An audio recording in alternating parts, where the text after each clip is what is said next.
Scott Green and I started the same summer in 1993 at my uncle's tattoo parlor in East Providence. He was always blaring Deep Purple and trying to turn me on to Black Sabbath and other bands with too much hair. We'd celebrate late nights at Bigfoot's with coffee and the occasional creamer that would defy gravity with its viscosity and consistency. The man's ink covers much of my epidermis. On February 20th, 2003, at the Station nightclub in West Warwick, Rhode Island, Great White played a small concert to a capacity crowd where 100 people spent their last night snuffed out by flames. One of them was Scott Green.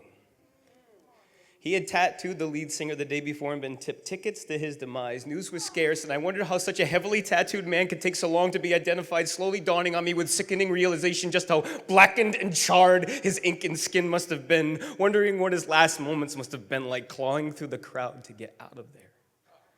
Seeking solace, I looked to see what others were saying online, debates on safety, the finger pointing, the question of how could that building have gone up in flames that fast?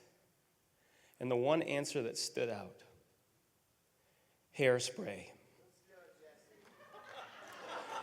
And with that, I laughed loudly and break beats of sobs to the sick song of Gallows humor, that inappropriate joking I so desperately needed, clinging to comedy to explain away this tragedy, making one mask out of two. We're a sick lot, those of us who need this, like teenage cutters freeing flowing emotion with razor wit. Off-color offensive humor concocted between falling towers and breaking levees, making sense out of senses of humor and never giving in to the outraged cries of too soon.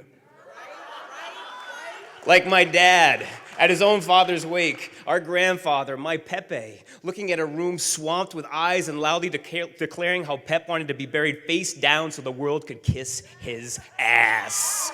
Breaking out the small gag box that would shake and exclaim, hey, let me out of here, whenever you bumped or shook it. Dad threatened to put it in the coffin with conspiratory glee. But on a shady funeral day, while burying our Pepe, my father broke. Emotion flowed out of him as he handed a triangular flag, and for the third time in my life, I saw him cry.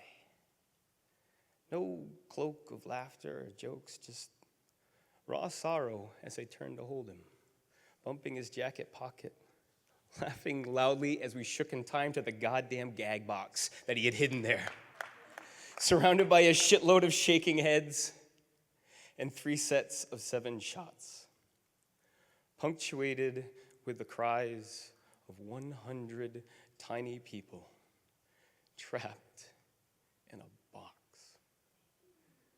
Hey,